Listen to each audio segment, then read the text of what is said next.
ज्ञानदेव म्हणे व्यासाची या खुना, ज्ञानदेव म्हणे व्यासाची या खुना, द्वारकेचा राणा पांडवा घरी, हरिमुखे म्हणा हरिमुखे म्हणा, पुण्याची गणना कोण करी. विठ्ठल विठ्ठल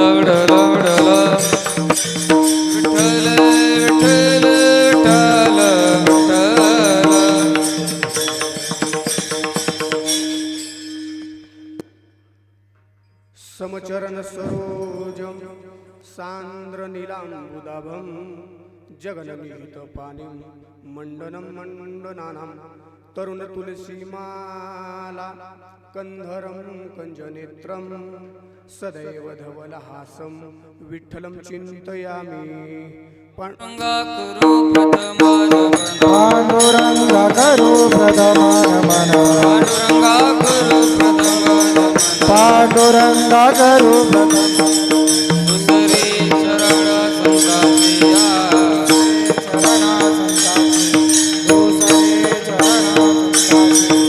त्यांच्या कृपादाने कथेचा विस्तार बाबाजी सद्गुरु दास तुका,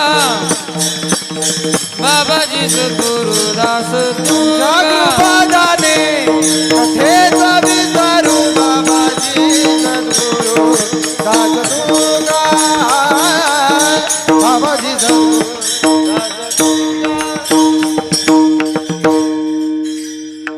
पांडुरंगा करू प्रथम नमन, दुसरे चरण संताचिया, त्यांच्या कृपादाने कथेचा विस्तार, बाबाजी सद्गुरु दास तुका.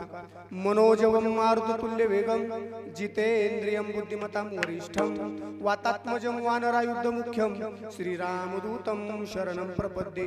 नागेंद्रहराय त्रिलोचनाय, भस्मांगरागाय महेश्वराय, नित्याय शुद्धाय दिगंबराय, तस्मै नकराय नमः शिवाय. विठ्ठल विठ्ठल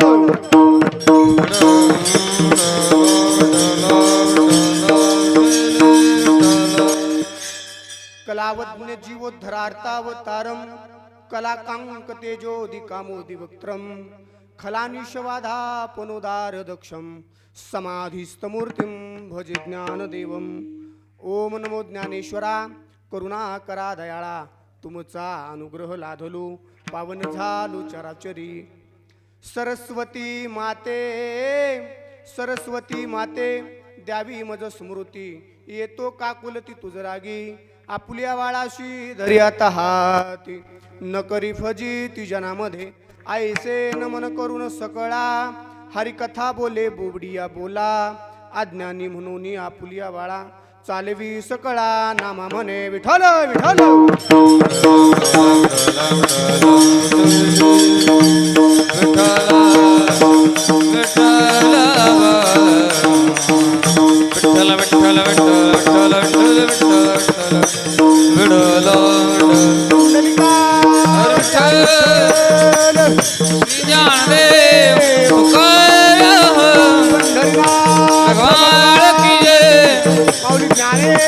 महाराज की जय.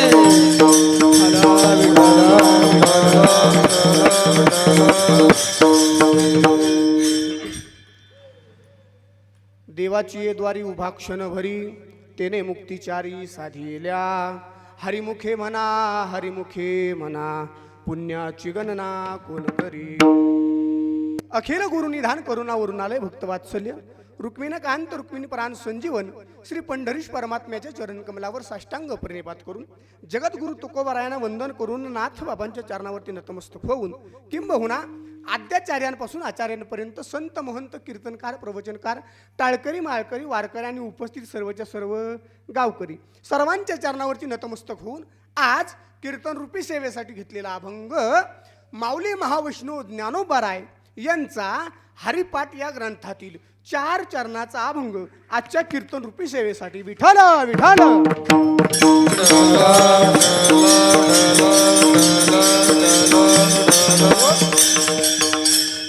देवाची द्वारी उभा क्षण भरी, तेने मुक्तिचारी साधी येल्या, हरिमुखे म्हणा हरिमुखे म्हणा, पुण्याची गणना कोण करी. अभंग माऊली महावैष्णव ज्ञानोबारायांचा अभंग 4 चरणांचा. या अभंगामधून जगद्गुरु तुकोबराय तुम्हा मला भगवान परमात्म्याच्या नामाचं महत्व सांगतात. विठ्ठल विठ्ठल.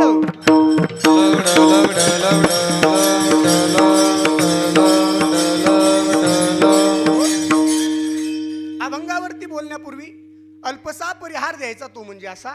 मौजे श्री क्षेत्र पिंपोडे बुद्रुक इथं सुरू असणारा हा 3 दिवसाचा काल भैरवनाथ जयंतीचा उत्सव.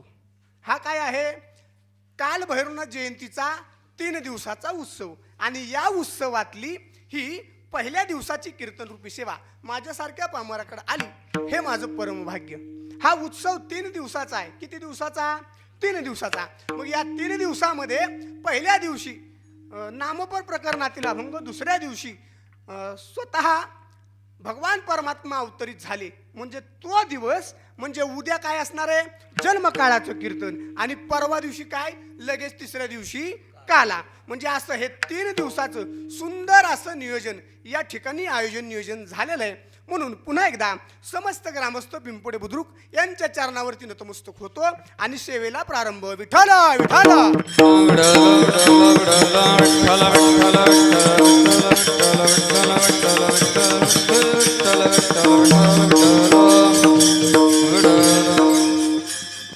देवाची ये द्वारी उभा क्षण भरी तेने मुक्तिचारी.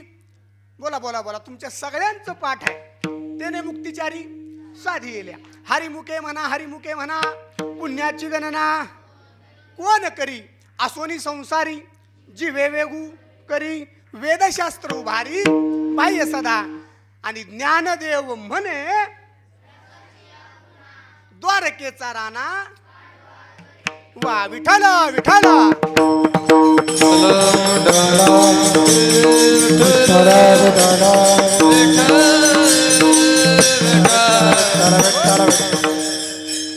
अभंग सर्वांच्या परिचयाचा, अभंग सर्वांच्या पाठातला, अभंग सर्वांना ज्ञात असणारा.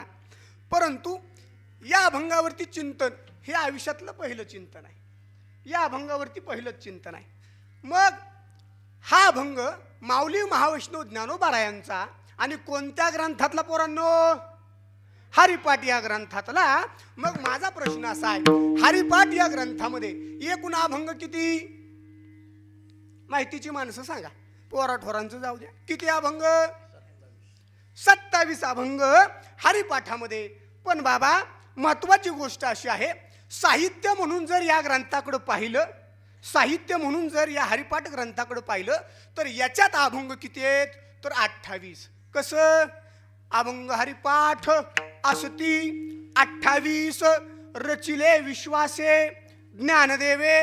आणि म्हणून 28 अभंगाचा हरिपाठ. किती अभंगाचा? 28 अभंगाचा. परंतु सर्व ज्ञात सर्व श्रुत काय आहे? अभंग 27च. किती अभंग? 27 अभंग. मग नित्य पाठामध्ये वारकरी संप्रदायामध्ये ज्ञानेश्वर महाराजांचा ज्या वेळेला हरिपाठ घेतला जातो, हरिपाठ म्हटला जातो, त्यावेळेला नित्य पाठामध्ये फक्त 27 अभंग म्हणण्याची पद्धत आहे किंवा हा अलिखित नियम आहे. याचं कारण काय? तर याचं कारण एक आहे की 28वा जरी अभंग असला तरी हा 28वा अभंग काय आहे? तर या 27 अभंगाची फलश्रुती मानला. म्हणजे या ग्रंथाची फलश्रुती काय? तर या ग्रंथाची फलश्रुती म्हणजे या ग्रंथातील शेवटचा म्हणजे 28 क्रमांकाचा अभंग हा हरिपाठाची फलश्रुती मानल्यामुळं तो नित्य पाठामध्ये नसतो. परंतु एकूण जर साहित्य म्हणून विचार केला तर हरिपाठात अभंग 28. आता तुम्ही लाईनवाला किती अभंग पोरा? 28 अभंग. आता दररोज किती म्हणतो आपण? 27. बरोबर. म्हणजे नित्य पाठामध्ये 27 अभंग. परंतु ग्रंथ जर हातात घेतला, ग्रंथाचं जर साहित्य म्हणून जर पठन केलं, वाचन केलं, मनन केलं तर अभंग 28. म्हणून 28 अभंगाचा हा ग्रंथ. मग जगात जेवढे काही ग्रंथ आहेत ना त्या सगळ्या ग्रंथातला सगळ्यात छोटा असणारा हा ग्रंथ आहे. दिसायला छोटा बरं का, पण तत्वज्ञानानं सगळ्यात उंचीचा जो ग्रंथ आहे तो ग्रंथ म्हणजे हरिपाठ. आणि या हरिपाठ ग्रंथातला 4 चरणांचा पहिल्याच क्रमांकाचा अभंग आजच्या कीर्तन रूपी सेवेसाठी विठाला विठाला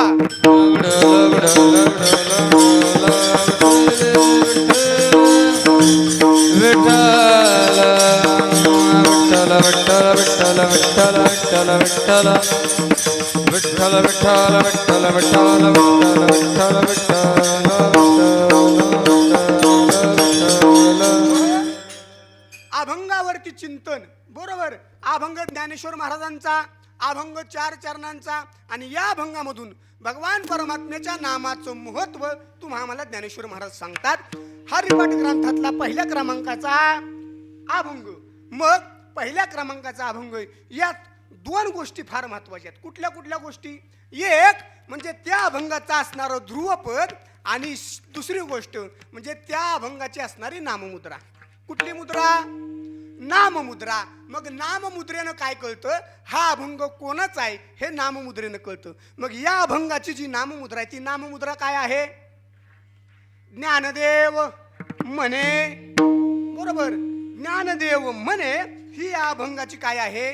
नाममुद्रा. मग अभंग ज्ञानेश्वर महाराजांचा अभंग 28 अभंग ग्रंथ 28 अभंगांचा. मग या ग्रंथामध्ये ज्ञानदेव म्हणे किती वेळा यायला पाहिजे? अक्काच्या अक्का ग्रंथ कोणाचा? माऊलींचा, ज्ञानेश्वर महाराजांचा. मग ज्ञानदेव म्हणे किती वेळा यायला पाहिजे? सर्व अभंगांना यायला पाहिजे. आम्ही रोज अभंग म्हणतो, हरिपाठ म्हणतो. मग मला सांगा, सगळ्या अभंगांना ज्ञानदेव म्हणे असं आहे का? हो, आहे का? होय तरी म्हणा, नाही तर नाही तरी म्हणा. नाही. मग ही पोरं रोज रोज रोज हरिपाठ करतात. पोरांनो, काय अभंगाला आपल्याला दिसतं हरिपाठात? काय? ज्ञानदेव म्हणे ही नाममुद्रा आहे. मग असं जरी असलं तरी दादा, हरिपाठातील प्रत्येक अभंगाला ज्ञानदेव म्हणे नाही बरं का. काही ठिकाणी ज्ञानदेवा ही नाममुद्रा आहे, तिथं फक्त वा वापरलं.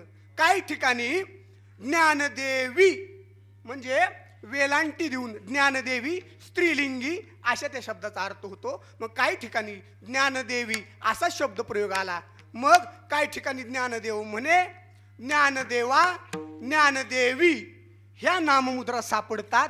आणि याही पुढे जाऊन सांगायचं झालं तर हरिपाठामध्ये एकदा ज्ञानदेव सांगे, एकदा ज्ञानदेव सांगे, आणि एकदाच ज्ञानदेव पुसे. एकदा ज्ञानदेव सांगे आणि एकदाच पुसे. मग असं जर आहे तर मग बाकीच्या नाममुद्रा लक्षात घेता. जगाच्या पाठीवरचे जेवढे काही म्हणून संत आहेत ना, त्या प्रत्येक संतांची जर नाममुद्रा पाहिली तर प्रत्येक नाममुद्रा ही वैशिष्ट्यपूर्ण आणि महत्वाची आहे. मग काही ठिकाणी नामदेव म्हणे, मग अख्खाची अख्खा त्यांचा गाथा घ्या, इतर अभंग घ्या, सगळीकडे नामदेव म्हणेच, नामा म्हणे. बरोबर, नामा म्हणे ही नाममुद्रा दादांनी सांगितली, अगदी बरोबर आहे. पुढे जाऊन सांगायचं झालं तर दाशी जणी म्हणे. बरोबर, नाथ बाबांच्या बाबतीत बोलायला गेलं तर एका जनार्दनी म्हणजे स्वतःच्या गुरुचं नाव आधी त्यांनी घेतलं आणि मग स्वतःचं नाव आणि मग स्वतःची रचना. मग अशी असणार ही नाममुद्रा फार महत्वाची. याही पेक्षा पुढे जाऊन सांगू का, हरिपाठात या नाममुद्रा पाहायला मिळतात, परंतु काही ठिकाणी ही नाममुद्रा नावावरून ओळखली जाते. परंतु काही अभंग असे आहेत जिथं एक नाममुद्रा आहे. कोणती नाममुद्रा? तर बाप रखुमा देवीवरू, बाप रखुमा देवीवरू. मग ही नाममुद्रा वापरली. मग इथं कुणाचा नामोल्लेख पाहायला मिळतो? बोला बोला बोला. मग हे अभंग कुणाचे? हेच फार मोठं वैशिष्ट्य आहे माऊली महावैष्णव ज्ञानोबारायांचं, की जिथं त्यांचं नाव नाही परंतु अख्ख्या जगाला माहित आहे हा अभंग ज्ञानेश्वर महाराजांचा आहे. म्हणजे एवढी ताकद ज्ञानेश्वर महाराजांच्या त्या लिखाणामध्ये आहे. साहित्याच्या दृष्टीने विचार केला तर आणि भावनिक दृष्ट्या विचार केला तर आम्ही जो हरिपाठ म्हणतो ना, तिथं भावनात्मक काही गोष्टी जोडल्या गेल्यामुळं तो हरिपाठ तुम्हा आम्हाला कसा आहे तर फलदायी आहे, तुम्हा आम्हाला चांगल्या मार्गावर घेऊन जाणारा आहे. आणि म्हणून आज हरिपाठ या ग्रंथातला हरिपाठ या ग्रंथातला पहिल्या क्रमांकाचा अभंग चिंतनासाठी. विठाला विठाला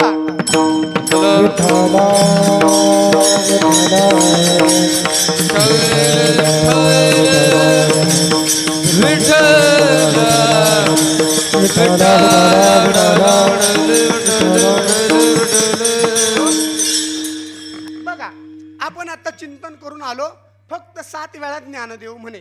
बरोबर, ज्ञानदेव म्हणे व्यासाची या खुना, द्वारकेचा राणा, पांडवागरी. एक ज्ञानदेव म्हणे हरिजप करणे, तुटेल धरणे प्रपंचाचे. ज्ञानदेव म्हणे नाम जपा हरीचे, परंपरा त्याचे कुळशुद्ध. ज्ञानदेव म्हणे हरी माझा समर्थ, न करे अर्थ उपनिषदा. ज्ञानदेव म्हणे निवृत्ती निर्गुण, दिदले संपूर्ण माझ्या हाती. ज्ञानदेव म्हणे हरी माझा, ज्ञानदेव म्हणे नाम हे सुलभ, सर्वत्र दुर्लभ विराजाने. आणि ज्ञानदेव म्हणे हरी माझा समर्थ, न करे अर्थ उपनिषदा. 7 वेळा ज्ञानदेव म्हणे. पुढे जाऊन एकदा फक्त ज्ञानदेव सांगे. किती वेळा? एकदा. ज्ञानदेव सांगे दृष्टांताची मात, साधूचे संगती तरुणोपाय. आणि एकदाच फक्त ज्ञानदेव पुशे. काय? फक्त एकदा. ज्ञानदेव पुशे निवृत्तीशी चाड, गगनाहुनी वाढ नाम आहे. इथं सुद्धा नामाचं महत्व सांगितलं. आता पुढे जाऊन ज्ञानदेवी असं येतं. मग ज्ञानदेवी ज्या वेळेला येतं त्यावेळेला ज्ञानदेवी मंत्र, हरिनामाचे शस्त्र, ज्ञानदेवी यज्ञ, यागक्रिया, धर्म. आणि ज्ञानदेवी रम्य, रमले समाधान, हरीचे चिंतन सर्व काळ. ज्ञानदेवी तीनदा आलं. एकदा पुशे, एकदा सांगे, तीनदा ज्ञानदेवी, 7 वेळा म्हणे. आणि आता राहिलं काय? ज्ञानदेवा. मग ज्ञानदेवा ही नाममुद्रा किती वेळा आली? 15 वेळा आली. किती वेळा आली? 15 वेळा. त्यात सुद्धा फार मोठी गंमत आहे दादा. 15 वेळा जरी वा आली ना तरी सुद्धा इथं फार मोठी गंमत आहे की 4 वेळेला द्विरुक्ती आहे, म्हणजे 4 वेळेला पुनरावृत्ती आहे. किती वेळेला? 4 वेळेला. म्हणजे बघा, ज्ञानदेवा पाठ 2दा आलं. किती वेळा आलं? 2दा. ज्ञानदेवा पाठ, ज्ञानदेवा पाठ नारायण नाम, ज्ञानदेवा पाठ हरी हा वैकुंठ. बरोबर. पुन्हा ज्ञानदेवा ध्यानी रामकृष्ण म्हणी, हे अख्खचे अख्ख 2दा आलं. बरोबर. ज्ञानदेवा ध्यानी रामकृष्ण म्हणी वैकुंठ भुवनी घरे केले. आणि अनंत जन्मुनी पुण्य होई 2दा आलं. बघा, पुन्हा पुढे जाऊन ज्ञानदेवा गोडी, गोडी सुद्धा 2दा आलो. 2दा. ज्ञानदेवा गोडी संगती सज्जनी हरी दिसे आत्मतत्वी. ज्ञानदेवा गोडी हरिनामाची जोडी. बरोबर. रामकृष्ण आवडी सर्व काळ, हे सुद्धा किती वेळा आलं? 2दा आलं. आणि पुढं ज्ञानदेवाप्रमाणे सुद्धा 2दा आलं. एकदा ज्ञानदेवाप्रमाणे आत्मा हा निधान, आणि दुसऱ्यांदा ज्ञानदेवाप्रमाण निवृत्ती देवी ज्ञान. ज्ञानदेवा प्रमाण निवृत्ती देवी ज्ञान. ज्ञानदेवा प्रमाण निवृत्ती देवी ज्ञान. ज्ञानदेवा प्रमाण निवृत्ती देवी ज्ञान. ज्ञानदेवा प्रमाण निवृत्ती देवी ज्ञान. समाधी संजीवन हरि पाठ, समाधी संजीवन हरि पाठ. समाधी संजीवन हरि पाठ. समाधी संजीवन हरि पाठ. समाधी संजीवन हरि पाठ. समाधी संजीवन हरि पाठ. समाधी संजीवन हरि पाठ. समाधी संजीवन हरिपाठ हरी मुखे म्हणा हरी मुखे म्हणा हरी मुखे म्हणा हरी मुखे म्हणा हरी मुखे म्हणा हरी मुखे म्हणा हरी मुखे म्हणा हरी मुखे म्हणा हरि मुखे मना हरि मुखे मना हरि मुखे मना हरि मुखे मना हरि मुखे मना म्हण हरी मुखे मना म्हणा हरि मुखे मना हरि मुखे मना म्हणा म्हणा समाधी संजीवन हरिपाठ यावर्षी 729वा संजीवन समाधी सोहळा आपल्या आळंदी या तीर्थक्षेत्रामध्ये काय होत आहे, संपन्न होत आहे. मग या निमित्तानं फार भव्य दिव्य अशा प्रकारचं नियोजन नुसत्या आळंदीतच नाही तर संपूर्ण महाराष्ट्रामध्ये आपल्याला पाहायला मिळतं. म्हणजे आत्ता येणारा ज्ञानेश्वर महाराजांचा हा 729वा समाधी सोहळा आणि त्या निमित्तानं सुद्धा अनेक प्रकारचं सुंदर असं आयोजन नियोजन आणि प्रयोजन आपल्याला पाहायला मिळतं.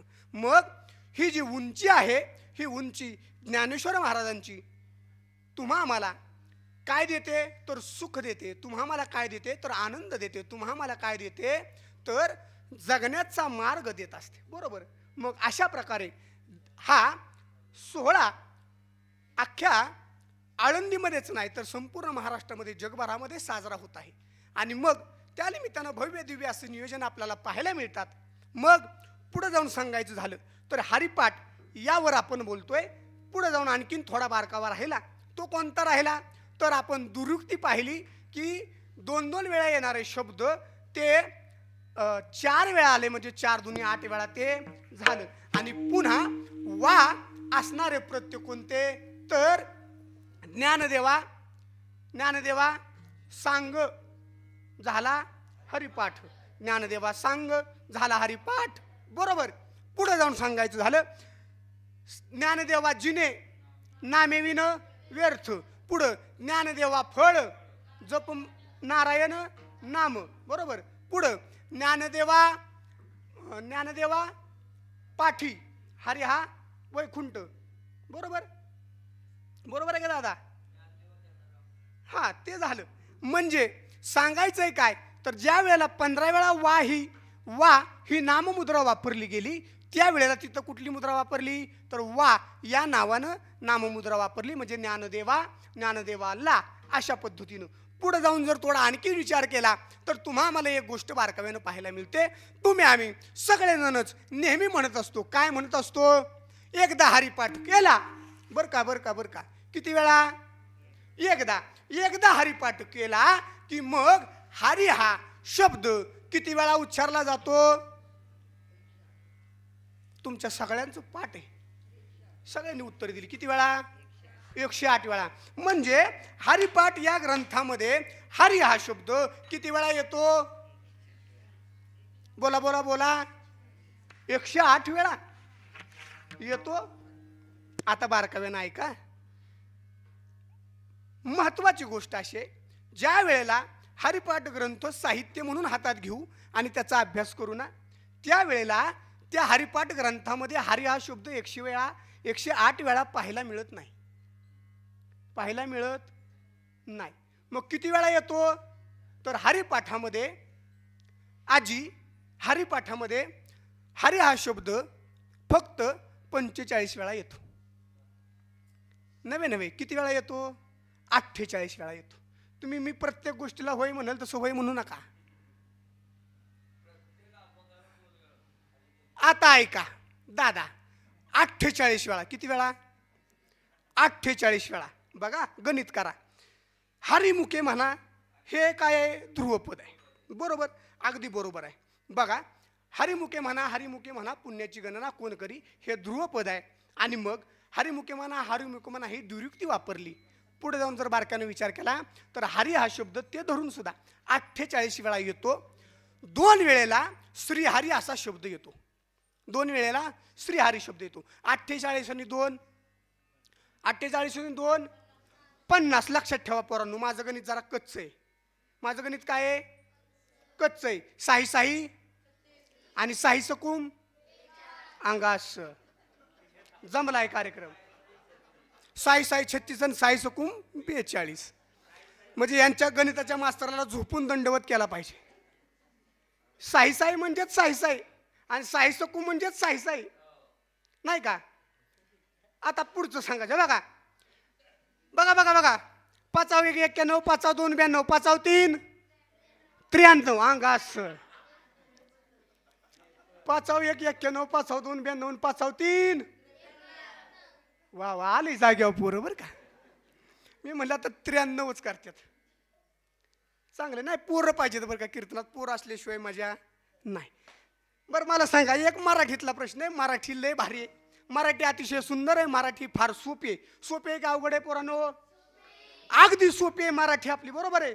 मग मला सांगा, एका मुलाने मेलेला हत्ती झाडावर चढताना पाहिला. कसा? नाही आजीबाई? नाही दादा? एका मुलाने मेलेला हत्ती झाडावर चढताना पाहिला. शक्य आहे का? जोरात म्हणायचं, उत्तर धाड दिशी द्यायचं. शक्य आहे का? नाही म्हणतात पोरं. बरं तुम्ही सांगा, शक्य आहे का? एका मुलाने मेलेला हत्ती झाडावर चढताना पाहिलं. शक्य आहे का? बोला बोला बोला. पोरांचं जाऊ द्या, मोठ्यानं तर बोला. नो मोठ्यानं बोला, पण मोठ्यानं बोला. मोठ्यानं बोला पण मोठ्याने बोला. एका मुलाने मेलेला हत्ती झाडावर चढताना पाहिला. होय का नाही? होय तरी म्हणा, नाही तर नाही तरी म्हणा. हा बरं ऐका आता पोरांनो, लक्ष द्या. एका मुलाने, आता बघा तुम्ही नाही म्हणताय सगळी. एका मुलाने मेलेला हत्ती झाडावर चढताना पाहिला. आता बोला. पोरग झाडावर चढत होतं आणि मेलेला हत्ती बाजूला होता. एका मुलाने मेलेला हत्ती झाडावर चढताना पाहिला. मुलानं मेलेला हत्ती झाडावर चढताना पाहिला. मुलानं झाडावर चढताना मेलेला हत्ती. आता तरी कळलं का नाही? बरोबर आहे ना स्वप्नील महाराज? ही आपली मराठी आहे. इथं सगळ्यात महत्वाची गोष्ट आहे, स्वल्पविराम, अल्पविराम, फुल स्टॉप, काना, मात्रा, वेलांटी याला फार किंमत आहे. इंग्लिश मिडियमची पोरं रडत्यात मराठीच्या तासाला. कुठल्या तासाला? संकेत महाराज इंग्लिश मिडियमवरती शिक्षक आहेत, त्यांना माहिती आहे. ती पोरं इंग्लिशला जेवढं रडत नाहीत ना, तेवढं मराठीला रडत्यात. म्हणतात ह्याला उगाच का नाही, उगाच मात्रा आहे, उगाच वेलांटी आहे. किती वेळात काय काय द्यायचं, काय काय ध्यानात ठेवायचं. आणि हे खरं आहे बरं का. मराठीचं व्याकरण जेवढं अवघड आहे तेवढं इंग्लिशचं नाही. मराठीचं व्याकरण जेवढं अवघड आहे तेवढं इंग्लिशचं व्याकरण अवघड नाही.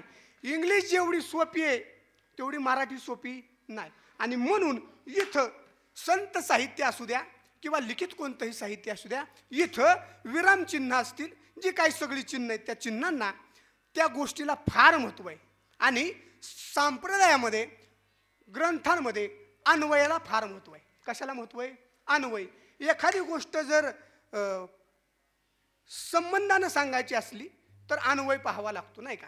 म्हणजे नुसतं मोगम बोलून चालत नाही, तर इथं काय द्यावं लागतं? इथं प्रमाण द्यावं लागतं, इथं प्रमाण असावं लागतं, तर ती गोष्ट ग्राह्य धरली जाते. मग पोरांनो, आपण सांगत होतो हरिपाठ. हरिपाठ किती वेळा आता झाला हरी शब्द? आपण 50 वेळा मोजला. किती वेळा मोजला? 50 वेळा. एकूण अभंग 27 धरले नित्य नियमाचे. त्याचे 3 भाग केलेले आहेत. किती भाग केलेत? 3 भाग केले. पहिल्यांदा 9 अभंग, दुसऱ्यांदा 9 अभंग आणि तिसऱ्यांदा 9 अभंग, असा 3 भागामध्ये विभागला गेलेला हा हरिपाठ. आणि मग पुढं ऐका. पहिला भाग पूर्ण झाला की आपण एक भजन घेतो. कोणतं भजन? रामकृष्ण हरी, जय जय रामकृष्ण हरी. 2दा हरी सापडला. म्हणजे किती वेळा झाला एकूण? 52 वेळा झाला. अगदी बरोबर. म्हणजे आता लक्षात ठेवा, हे 52 झाले आणि प्रत्येक अभंगाला आपण काय वापरतो? ध्रुवपद. कोणतं ध्रुवपद? हरिमुखे म्हणा, हरिमुखे म्हणा, पुण्याची गणना कोण करी. मग हे किती वेळा डबल वापरतो? 28.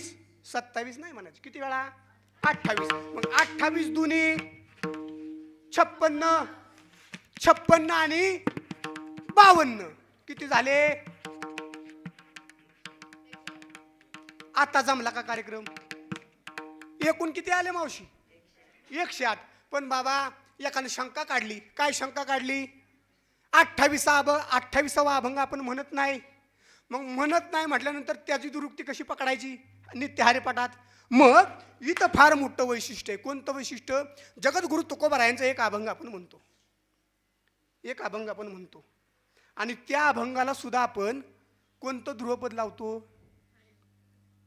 ऋषी महाराज हरिपाठ झाल्यानंतर आपण जगद्गुरु तुकोबारायांचा एक अभंग म्हणतो आणि त्याला सुद्धा आपण हरिमुखे म्हणा, हरिमुखे म्हणा असं म्हणतो आणि पुन्हा देवाची द्वारे उपाक्षणी हा अभंग घेतो आणि मग हरिपाठ आपण संपवतो. म्हणजेच काय तर इथं सुद्धा जरी आपण 28वा अभंग नित्य नियमामध्ये म्हणत नसलो तरी सुद्धा आपण ती दुरुक्ती वापरतो आणि मग अशा प्रकारे 108 वेळा भगवान परमात्म्याच्या नावाचं म्हणजेच हरी या नामाचा जप होतो. विठ्ठल विठ्ठल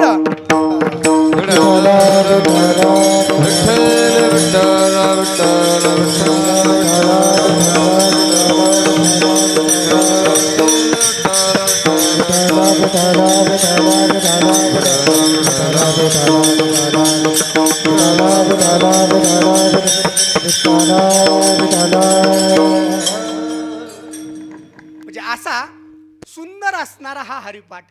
याच्यात वैविध्यपूर्ण बऱ्याच गोष्टी आहेत.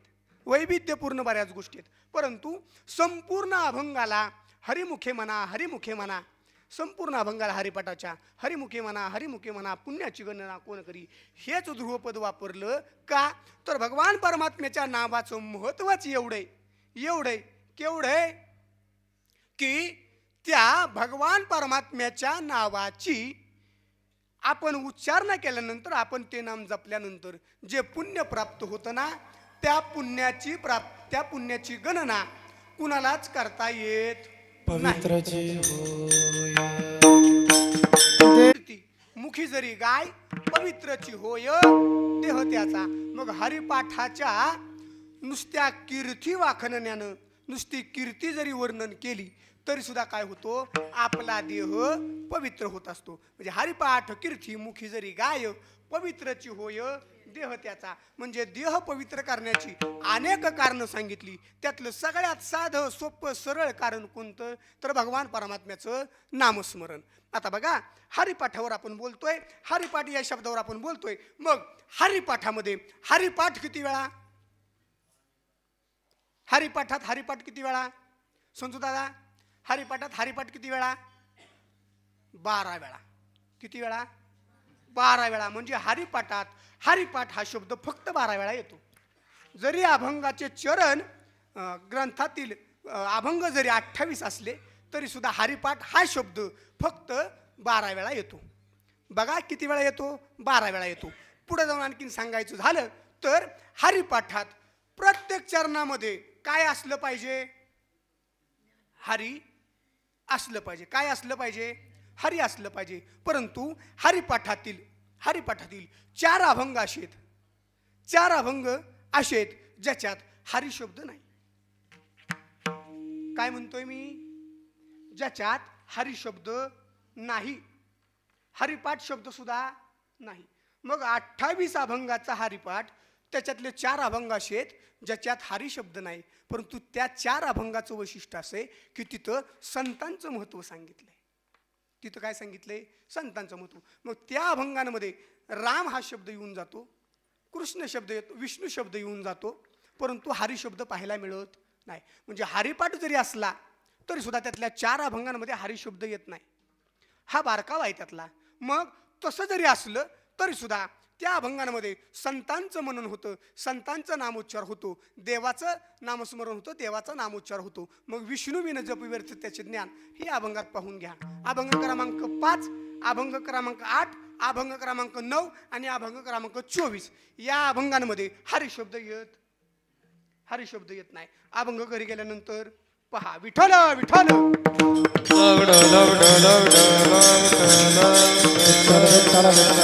विठ्ठल विठ्ठल विठ्ठल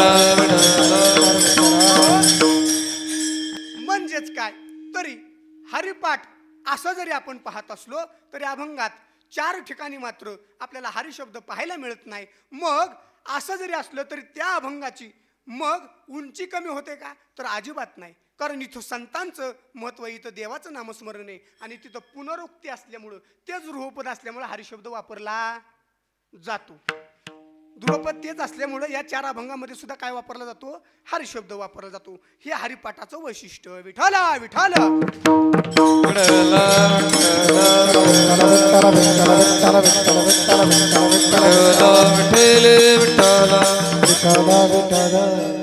आणि म्हणूनच माऊली महावैष्णव ज्ञानोबराय आपल्याला एक नाव घ्यायला सांगतात आणि ते नाव कुठे, तर अभंगाच्या ध्रुवपदामध्ये. मुखे म्हणा हरी मुखे म्हणा, हरी मुखे म्हणा, हरी मुखे म्हणा, हरी मुखे म्हणा, हरी मुखे म्हणा, हरी मुखे म्हणा, हरी मुखे म्हणा, हरी मुखे म्हणा, हरी मुखे म्हणा, हरी मुखे म्हणा, हरी मुखे म्हणा, हरी मुखे म्हणा, हरी मुखे म्हणा, हरी मुखे म्हणा, हरी मुखे म्हणा. पुण्याची गणना कोण करी, पुण्याची गणना कोण करी, हरी मुखे म्हणा, हरी मुखे म्हणा, हरी मुखे म्हणा, हरी मुखे म्हणा. पुण्याची गणना कोण करी, पुण्याची गणना कोण करी, हरी मुखे म्हणा, हरी मुखे म्हणा, हरी मुखे म्हणा, हरी मुखे म्हणा. हरिमुखे म्हणा, हरिमुखे म्हणा, पुण्याची गणना कोण करी. कोण करी म्हणजे काय, तर कोणच करू शकत, याला म्हणायचं मराठी. पुण्याची गणना कोण करी, इथं प्रश्नचिन्ह आहे. प्रश्नचिन्ह काय, याचं कारण आहे. कोण करी तर कोणच करू शकत नाही, हे त्याच्या पुढचं वाक्य आहे. म्हणजेच काय, तर एवढं पुण्य पदरात पडतं, एवढं पुण्य पदरात पडतं की त्याची गणना केली जाऊ शकत नाही. एवढं श्रेष्ठ भगवान परमात्म्याचं हरी हे नाव आहे आणि ते सगळ्यात साधं सोपं सरळ आहे. मग असं असणारं नाव तुम्ही आम्ही मुखाने घेतलं पाहिजे, तुम्ही आम्ही ते मुखानं घेतलं पाहिजे आणि नामस्मरण केलं पाहिजे, असं ज्ञानेश्वर महाराज इथं म्हणतात. पुढे जाऊन सांगायचं झालं तर सगळ्यात महत्त्वाची गोष्ट काय, तर या अभंगातला पहिला शब्द जर घेतला तर तो शब्द काय आहे, देवाची ये द्वारी उभा क्षण भरी त्याने मुक्तिचारी साधी येल्या. मग मला सांगा, देवाची ये द्वारी असा शब्द प्रयोग केला. काय शब्द प्रयोग, देवाची ये द्वारी. मग देवळाची ये द्वारी असं असतं तर आपण म्हणलं असतो की देवळाला दार असतं. मग इथं देवाची ये द्वारी, मग देवाला दार असतं का, पहिली शंका निर्माण होते. मग मला सांगा, दार कशाला असतं, जिथं आपल्याला एंट्री करता येईल, जिथं आपल्याला जाता येईल, जिथं आपल्याला घुसता येईल, असं जे ठिकाण असतं त्याला काय म्हटलं जातं, दार म्हटलं जातं, दार. मग इथं देवळाला दार असू शकतं हे आपण मान्य करू, पण मग देवाची द्वारी म्हणजे देवाच्या दाराला, मग देवाचं दार कोणतं, हे जे मागं दिसतंय ते देवळाचं दार आहे. हे दार कशाचं आहे, देवळाचं आहे, देवळाचं. हे दार देवळाचं आहे, देवाचं दार. म्हणून देवाची द्वारी उभा क्षण भरी. देवाची द्वारी म्हणजेच काय, तर देवाच्या भक्तीला किंवा भक्तीसाठी बरोबर. देवाच्या भक्तीला भक्तीसाठी मग देवाची द्वारी, द्वारी म्हणजे दारामध्ये, म्हणजे भक्ती मार्गात प्रवेश करताना, कशात देवापर्यंत जाताना, देवाकडे जाताना, भक्ती मार्गात प्रवेश करताना, अशा अर्थानं देवाची द्वारी उभा क्षणभरी. मग उभा असणं म्हणजेच काय असणं? उभा असणं म्हणजे काय असणं? निवडणुकीला नाही दादा, तो शब्द वेगळा आहे. उभा असणं म्हणजे तत्पर असणं. उभा असणं म्हणजे तत्पर असणं. आता काय वेळेला काय असतं, राजकीय सभा असते, राजकीय सभेवर सगळे प्रतिष्ठित लोक बसलेले असतात आणि खालनं एक जण विचारतो, यातला उभा कोण आहे? काय विचारतो? यातला उभा कोण आहे? म्हणजे निवडणुकीला जो उभा असतो तो सुद्धा बसलेलाच असतो, तो सुद्धा कुठं मंचकावरती. पण खालनं विचारलं ह्यातला उभा कोण आहे, म्हणजे तो बसलेला असताना सुद्धा उभा कोण आहे असा शब्द प्रयोग केला जातो. इथं मराठी पहा, किती सुंदर शब्द आहे का नाही. जरी तो बसलाय तरी आपण काय म्हणतो, तो 3 नंबरचा जो आहे का नाही, IT बसलाला, तो उभा आहे. इथं सांगायचंय असं, उभा असणं याच्या विरोधातला शब्द बसणं हा वेगळा, आणि उभा असणं संप्रदायाच्या दृष्टीने शब्द काय आहे तर तत्पर असणं. म्हणजे भक्ती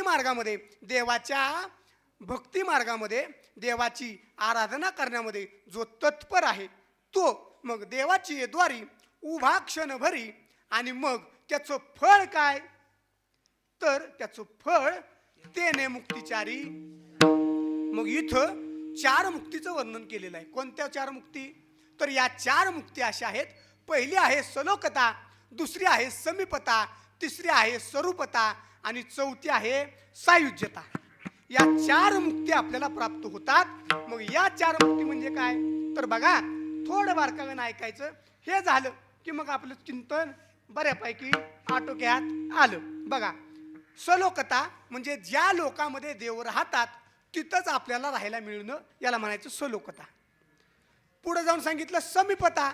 समीपता कशाला म्हणायचं तर समीपता म्हणजे देवाच्या जवळ राहायला मिळालं, म्हणजे देवाच्या सोबत, देवाच्या बरोबर, अशा अर्थानं. आणि पुढे जाऊन काय सांगितलं स्वरूपता म्हणजे देवाचं रूप मिळणं, देवासारखं रूप प्राप्त होणं. म्हणजेच काय, चतुर्भुज नर होऊन ठेले, म्हणजे जसं देवाला चतुर्भुज रूपामध्ये आपण पाहतो तसंच स्वरूप प्राप्त होणं, याला म्हणायचं स्वरूपता. देवाचं रूप आपल्याला प्राप्त होणं म्हणजे स्वरूपता.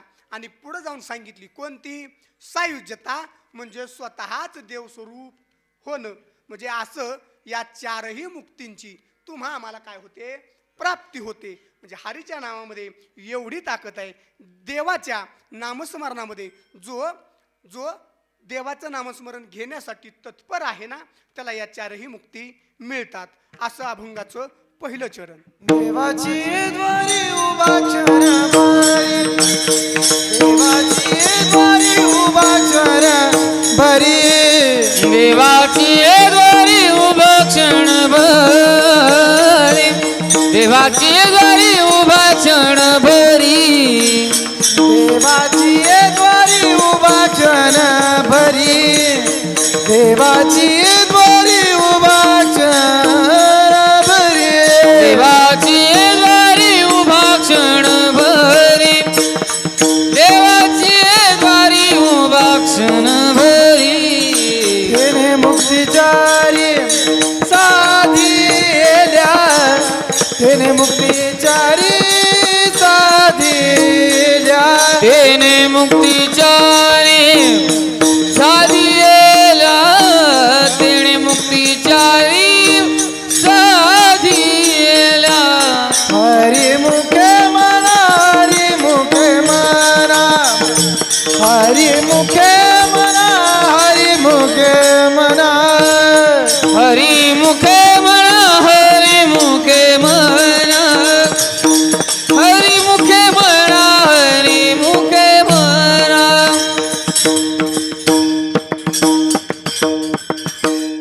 त्याने मुक्तिचारी साधिल्या. म्हणजे हरी या नामाचं महत्त्व काय, तर तुम्हा मला हरी या नामामुळं या 4 मुक्ती सहज मिळू शकतात. परंतु आपण काय असलं पाहिजे, भगवान परमात्म्याच्या नामामध्ये रत असलं पाहिजे. ते नाम सतत आपल्या तोंडामध्ये आलं पाहिजे, आपण ते घेतलं पाहिजे, आवर्जून घेतलं पाहिजे. मग मला सांगा, हे जर असं असेल तर मग आपल्याला मोक्ष प्राप्तीसाठी द्वार सांगितलं, बरोबर? मोक्ष प्राप्तीसाठी हे द्वार सांगितलं. मग या द्वारातून आत गेलं तर आपल्याला काय मिळणार आहे? मोक्ष मिळणार आहे. या द्वारातून आपण आत गेलो तर आपल्याला काय मिळणार आहे? मोक्ष मिळणार आहे. मग परमार्थाच्या दृष्टीने विचार केला तर काही द्वारा अशी सांगितली जी आपल्याला नरकाकडे घेऊन जातात. बघा कुठे घेऊन जातात? नरकाकडे घेऊन जातात. मग द्वितमचं मासम मदिराचं वेशा मृगयार्थ चौर्यम परदार सेवा येतानी सप्त व्यसनानी लोके घोराती घोरम नरकम नयंती. ही 7 दारू कुठे घेऊन जातात? नरकात घेऊन जातात. मग व्यसनमुक्त युवक संघाच्या पुस्तकामध्ये हे आपल्याला 7ही नरकाच्या द्वाराचं काय मिळतो तर संदर्भ पाहायला मिळतो. मग ही 7 दारू सांगितली जी आपल्याला नरकाकडे घेऊन जातात. आणि मग अशी असणार ही व्यसनं, ही जी व्यसनं आहेत ना, ही कुठे घेऊन जातात? नरकाकडे घेऊन जातात.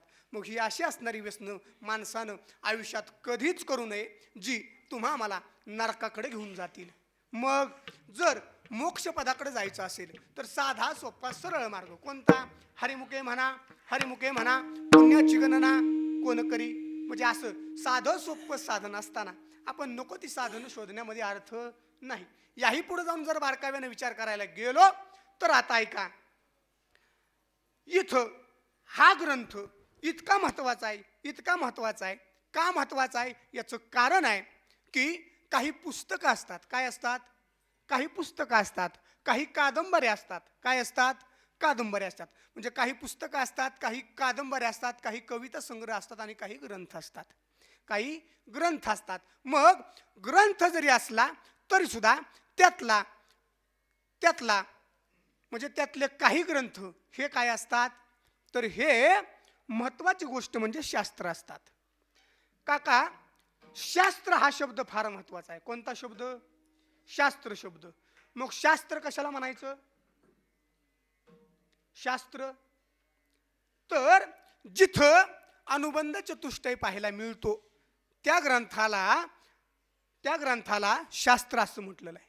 म्हणजे दिसायला जरी छोटा असला, अभंग जरी फक्त 28 असले तरी हरिपाठ हा ग्रंथ शास्त्र मानला आहे. कारण इथं अनुबंध चतुष्टय पाहायला मिळतो. मग अनुबंध चतुष्टय म्हणजे काय तर ग्रंथ जो आहे तो ग्रंथ, हा ग्रंथ बघा, हा ग्रंथ. मग हा ग्रंथ जो आहे त्याचा अधिकारी कोण? एक मुद्दा. त्याचा अधिकारी कोण? एक मुद्दा. दुसरा, त्या ग्रंथातला विषय कोणता? दुसरा मुद्दा. त्या ग्रंथात काय विवरण केलेलं आहे? दुसरा मुद्दा. तिसरा मुद्दा, त्या ग्रंथाचं फल काय, म्हणजे त्या ग्रंथातून आपल्याला काय मिळणार आहे आणि त्या ग्रंथाशी संबंध काय. म्हणजे ह्या 4 गोष्टी जिथून समजतात त्या ग्रंथाला, त्या पुस्तकाला, त्या साहित्याला शास्त्र असं म्हटलेलं आहे.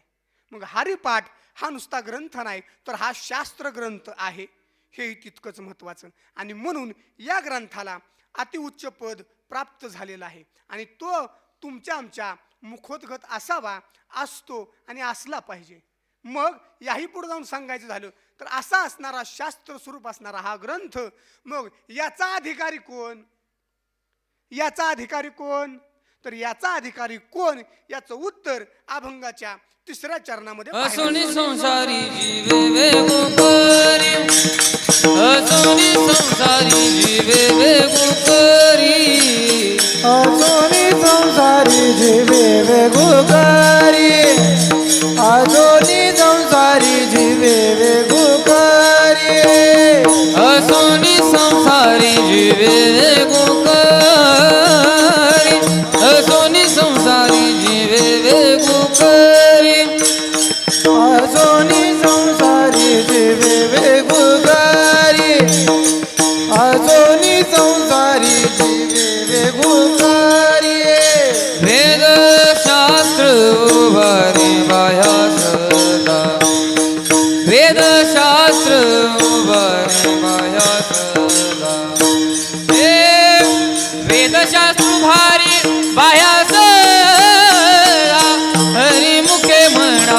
हरिमुखे म्हणा हरिमुखे म्हणा हरिमुखे म्हणा वेद शास्त्र उभारे बाया सदा वेद शास्त्र उभारे बाया सदा हे वेदशास्त्र उभारे बाया सदा हरिमुखे म्हणा हरिमुखे म्हणा हरिमुखे म्हणा हरिमुखे म्हणा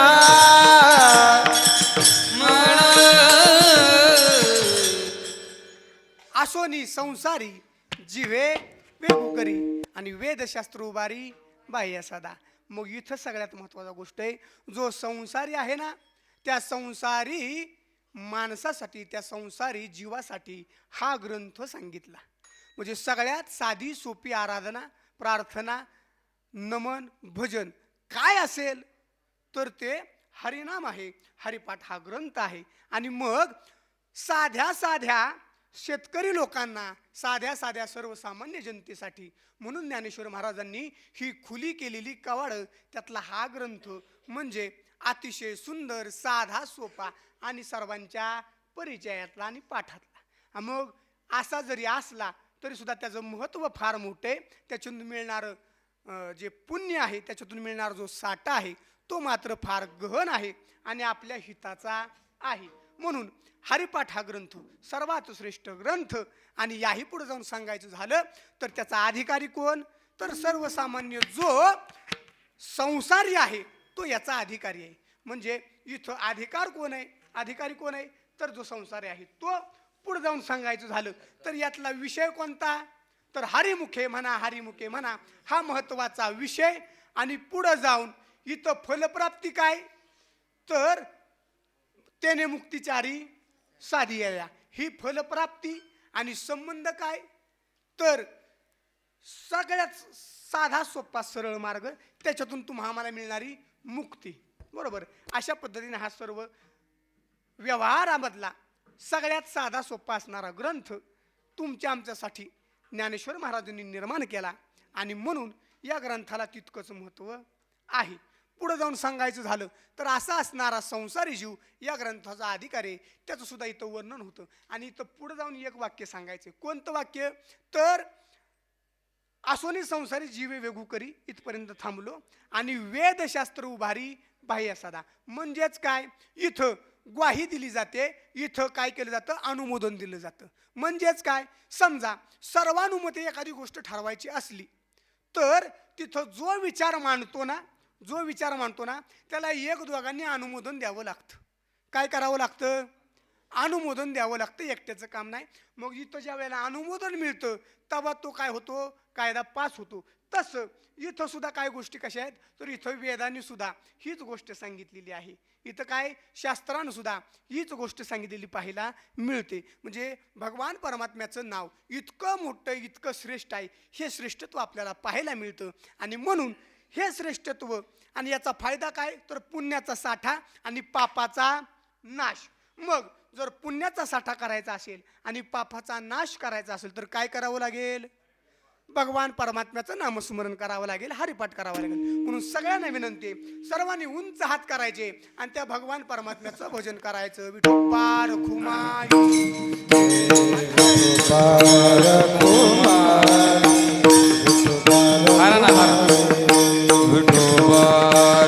त्याच्यात थोडासा बदल करावा लागतो हरकत नाही.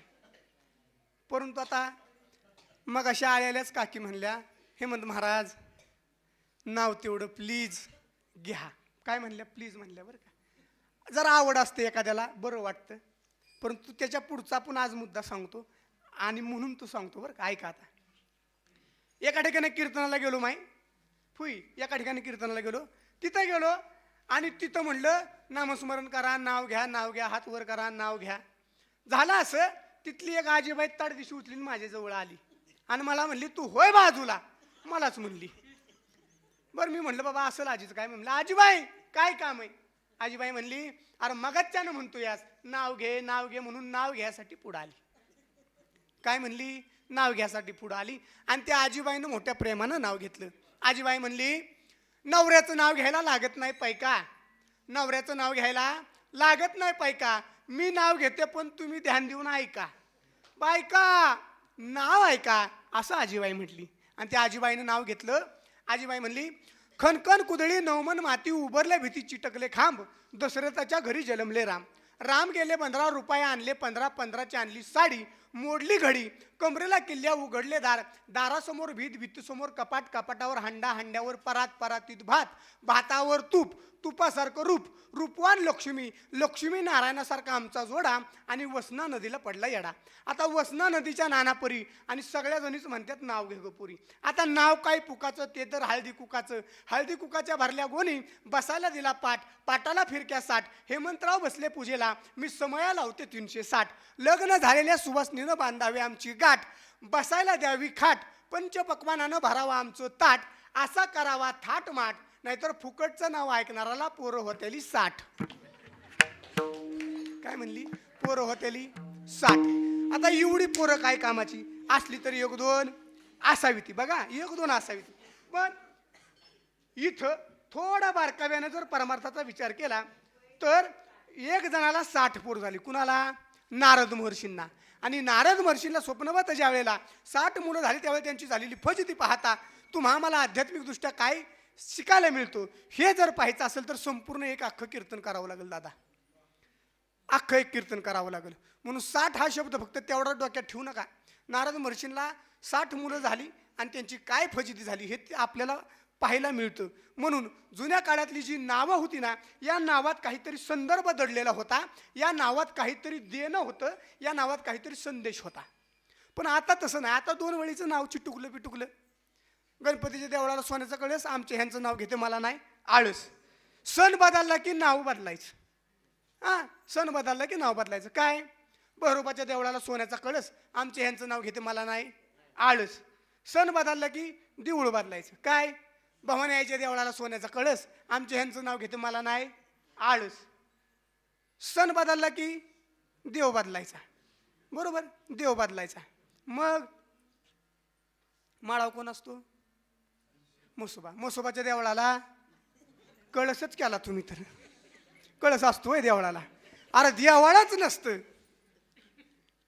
सेंद्री हेंद्री दैवते कोण पूजिती भूते खेते. बरोबर का? जे देव आहेत ना ते देव.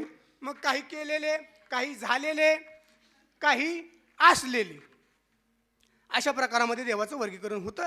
मग काही केलेले, काही झालेले आणि काही स्वतःहून असलेले. मग असलेल्या देवाचं नामस्मरण केलं पाहिजे, केलेल्या नाही, झालेल्या नाही. जो स्वतः देव आहे भगवान परमात्मा त्याचं नामस्मरण केलं पाहिजे. मग मी त्या आजीबाईला म्हणलं, आजीबाई मी तुमच्या मालकाचं नाही जगाच्या मालकाचं नाव घ्यायला सांगितलं आणि ते जर नाव घेतलं तर मग मात्र स्वतःला तरुण जाता येईल. विठ्ठल विठ्ठल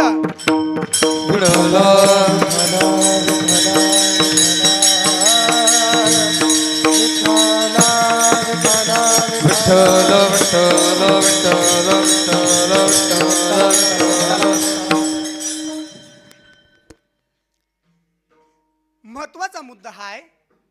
आज तरुण पिढीला माझं एक सांगणं आहे. हे सांगणं काय आहे बघा, तरुण पिढीला एक सांगणं आहे की तरुण वर्ग सगळ्यात जास्त कुठं पाहायला मिळतो तर बैलगाडी क्षेत्राला. नाद एकच अंगास म्हणजे इकडं बी वार हाय. नाद एकच कुठला? हा बैलगाडा शर्यत. बैलगाडा क्षेत्रातली क्रांती आहे का? बैलगाडा क्षेत्रातला 1 नंबरचा असणारा तो जो देव समजला जातो असा असणारा जो बैल आहे ना त्याचं नाव काय? अंगास. सगळ्याला पाठ आहे बरं का. त्याचं नाव आहे बकासूर. अगदी बरोबर आहे. माझ्या तरुण मित्रांना माझी एक विनंती आहे. आता ऐका, बैलगाडा क्षेत्रातली ही क्रांती आहे की जर त्या बकासूर बरोबर पळणाऱ्या 1 नंबरच्या त्या देवाबरोबर सेल्फी काढायची असेल ना तर त्या सेल्फी काढणाऱ्याला माझ्या वतीनं मी 1 लाख रुपयाचं बक्षीस देईन. किती लाख रुपयाचं? 1 लाख रुपयाचं. पण आठ फक्त एकच आहे की तिथं जाऊन त्या माणसानं व्यसन केलेलं असलं पाहिजे आणि मग त्याच्यापाशी जाऊन त्यानं सेल्फी काढायची. आता ऐका, बैलगाडा क्षेत्रात आपण म्हणतो व्यसनी लोक आहेत, आपण म्हणतो व्यसन करणारी माणसं आहेत, परंतु त्या बकासूर या बैलापाशी जवळ सुद्धा दारू पिलेल्या माणसाला येऊन देत नाहीत. ही बैलगाडा क्षेत्रातली क्रांती आहे. त्याच्या आजूबाजूला सुद्धा फिरकून देत नाहीत काका. त्या बैलाच्या आजूबाजूला सुद्धा दारू पिलेला माणूस येऊन देत नाहीत, किंवा त्याच्याबरोबर असणारा कोणताच पोरगा, कोणताच तरुण व्यसन करत नाही. ही बैलगाडा क्षेत्रातली क्रांती आहे. आणि मग त्या बैलावर प्रेम करा, बैलगाडी क्षेत्रावर प्रेम करा. का तर आपल्या महाराष्ट्राचा अभिमान आहे बैलगाडी क्षेत्र. बैलगाडी क्षेत्र काय आहे? महाराष्ट्राचा खेळ आहे. जशी कुस्ती होती तसाच हा सुद्धा काय आहे? अभिमान आहे. फक्त एक करा गाड्या, स्वतः कोणतं व्यसन करू नका आणि त्या मुक्या जनावराला त्रास देऊ नका. बैलगाडी क्षेत्रात अख्खा देश तुमच्या पाठीमागे उभं राहिल्याशिवाय राहणार नाही. खरं आहे हे. आणि म्हणून आता याच्या पुढचा बारकावा आहे का, हे झालं बैलगाडी क्षेत्रातलं. अध्यात्माच्या दृष्टीने जर विचार केला ना स्वप्नील महाराज, तर तुम्ही आम्ही जी गाई माई मानतो, आई मानतो ना, ती गाई मधल्या काळात कत्तलखान्यात जात होती. परंतु या बैलगाडा क्षेत्रातल्या पोरांनी स्वतःच्या दावणीला एक उमदं जनावर असावं, एक चांगला खोंड असावा, म्हणून ही गाय स्वतःच्या दावणीला पाळली आणि तिचं जतन केलं, ती सांभाळली. आणि त्याचं स्वरूप आज ही खिलार जातीची असेल, देशी गाय असेल, हिचं जतन केलं गेलं. आणि म्हणून माळावर राबणाऱ्या त्या पोरांसाठी एकदा टाळ्या वाजवा. आता इथं थोडा आणखीन एक बारकावा सांगतो. तुम्ही आम्ही संप्रदायातली लोक माळकरी आहे, तुम्ही आम्ही संप्रदायातली लोक माळकरी आहे, आणि ती पोरं माळावर आहेत, त्यांच्या गळ्यात माळ नाही, ती सुद्धा माळावर आहेत म्हणून माळकरी आहेत. मग त्यांना सुद्धा थोडं महत्त्व दिलं पाहिजे. याचं कारण आहे का, त्यांनी आपली हिंदू धर्मातली पवित्र असणारी गाय स्वतःच्या दावणीला सांभाळली. त्यांच्या गळ्यात माळ नसेल, परंतु हिंदू धर्माबद्दल त्यांना थोडी आस्था आहे. स्वतःच्या दावणीला चांगला खोंड असावा ही त्यांची इच्छा असेल, परंतु हिंदू धर्माची गाय सांभाळली गेली हेही तितकंच महत्त्वाचं आहे. आणि म्हणून त्यांना धन्यवाद देवे तेवढे थोडे आहेत. विठाला विठाला विठाला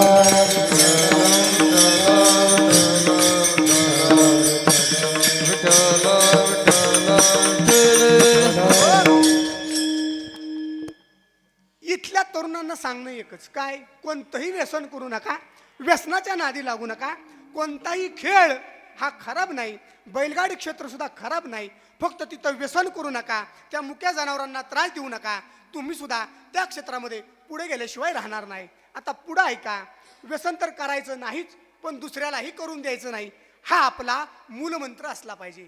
पोरांनो, आपला मूलमंत्र कोणता असला पाहिजे? स्वतः व्यसन करायचं आणि दुसऱ्याला करू द्यायचं. बस, संस्थेतली पोरं एवढं शिकली तरी लय झालं. पुढे जाऊन एवढं जरी केलं तरी खूप झालं. स्वतः व्यसन नाही करायचं, दुसऱ्याला करून द्यायचं नाही. घरातल्या बाबांच्या पुढे बिड्या काय असतील त्या सगळ्याला त्याला अंगास, हे बाकी बरोबर आहे, फेकून द्यायचं बाहेर. पुढ्या बिड्या फेकून द्यायचं, टेन्शन घ्यायचं नाही, बिंदाच राहायचं. म्हणजे व्यसन करायचं नाही, दुसऱ्याला करू द्यायचं नाही. बस, पुढं चला. पुढे जाऊन आणखीन एक मुद्दा मांडायचा आहे. कोणता मुद्दा? आता ऐका, बऱ्याच ठिकाणी तुम्ही आम्ही पाहतो मित्रमंडळी एकत्र राहतात, एखादा ग्रुप असतो आणि ग्रुप म्हणलं की मतभेद आले. मग मित्रांमधला मतभेद वाढवण्यापेक्षा मित्रांमधला मतभेद कमी करण्याचा प्रयत्न करा.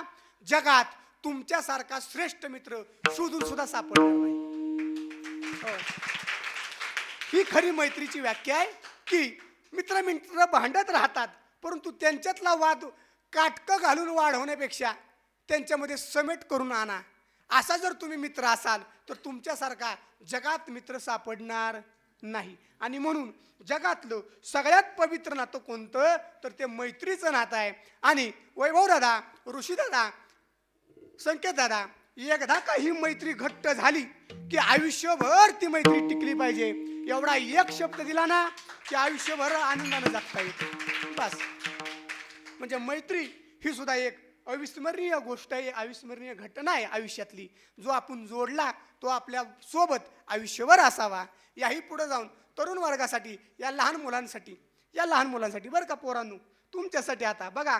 लहान मुलं म्हणजे गुलाबाची, बोला बोला, लहान मुलं म्हणजे गुलाबाची. पण कीर्तन होस्तवर सगळी सूर्यफुलं झाली. सूर्यफुलं कळतात का?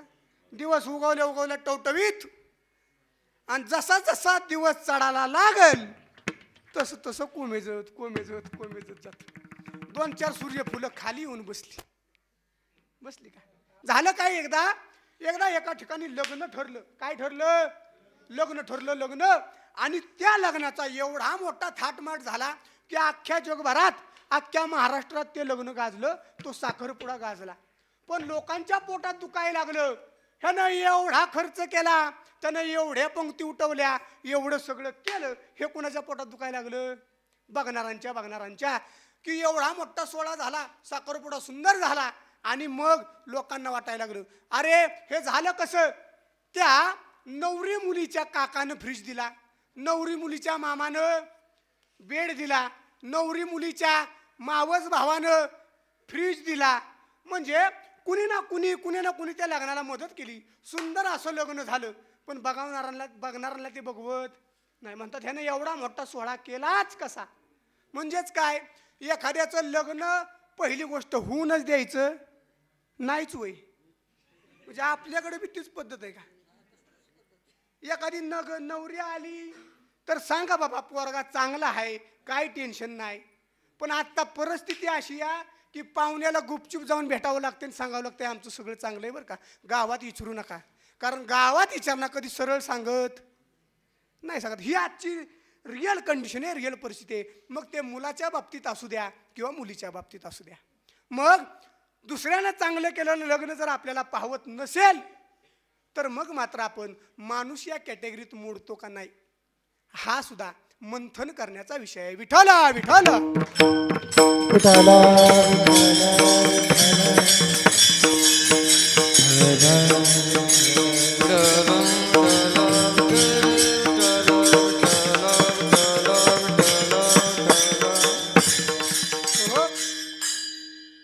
याही पुढे जाऊन बोलायचं झालं तर आता आपला टाइम बऱ्यापैकी संपत आला. अभंगाचं 4थ चरण तुम्हाला काय सांगतं तर बघा, ज्ञानदेव म्हणे व्यासाची या खुना आणि द्वारकेचा राणा. आता ऐका, द्वारकेचा राणा पांडवांच्याच घरी का? तर पहाते पांडव अखंड वनवासी, आणि असे असून सुद्धा ते देवाला परी त्या देवाशी आठविती आळविती. बघा, म्हणजे जरी ते वनवासात होते तरी सुद्धा देवाचं नामस्मरण, जरी ते घरी होते तरी देवाचं नामस्मरण. म्हणजे याला म्हणायचं अखंड, म्हणजे सुखात असताना सुद्धा देवाचं नामस्मरण आणि दुःखात असताना सुद्धा देवाचं नामस्मरण. म्हणजे असं ज्यानं केलं त्याच्या घरी, त्याच्या जवळ, त्याच्या सोबत नवे त्याच्या बरोबर कोण असतो? देव असतो. मग याची ग्वाही कोण देतं? व्यासमुनी देतात. मग जिथं व्यासमुनींचं प्रमाण लागू झालं तिथं सगळी प्रमाणं थांबतात. का? तर व्यासोच्चिष्ठ जगत्रय असं म्हटलं. आणि म्हणून जे जे काही लिखाण सापडतं, जे जे काही चांगलं आपल्याला पाहायला मिळतं ते सगळं कुणाचं उष्ट आहे? तर व्यासांचं उष्ट आहे. आणि मग ज्ञानेश्वर महाराजांना सुद्धा इथं त्यांचा प्रमाण घ्यावं लागलं किंवा त्यांनी स्वतःहून ते घेतलं. का? तर याच्या पुढं ते स्वतःला बापुडे समजतात. म्हणजे व्यासांनी जे बोललं तेच इथं ज्ञानोबराय बोलतात. आणि हेच आहे अभंगाचं 4th चरण. ज्ञानदेव माने व्यासाची खुणा, ज्ञानदेव माने व्यासाची खुणा, ज्ञानदेव माने व्यासाची खुणा, ज्ञानदेव माने व्यासाची खुणा.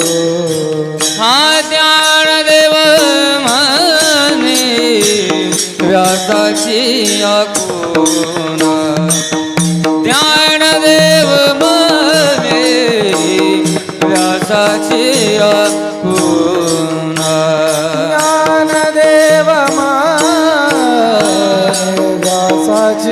कोणा ज्ञानदेव माने व्यासाची कोणा द्वारकेचा राणा पांडवा घरी द्वारकेचा राणा पांडवा घरी हरी मुखे मना हरी मुखे मना हरी मुखे मना हरी मुखे मना द्वारकेचा राणा पांडवा घरी द्वारकेचा राणा पांडवा घरी हरी मुखे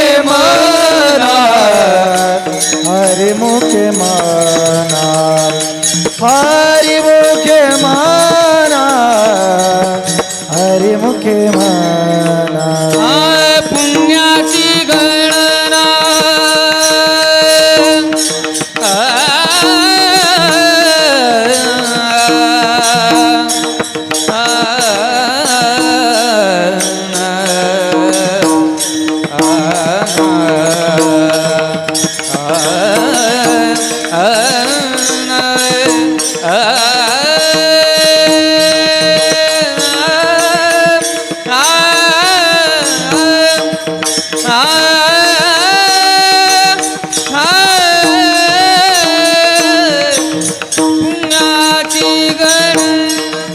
पुण्याची गणना कोण करी पुण्याची गणना कोण करी हरी मुखे मना हरी मुखे मना हरी मुखे मना हरी मुखे मना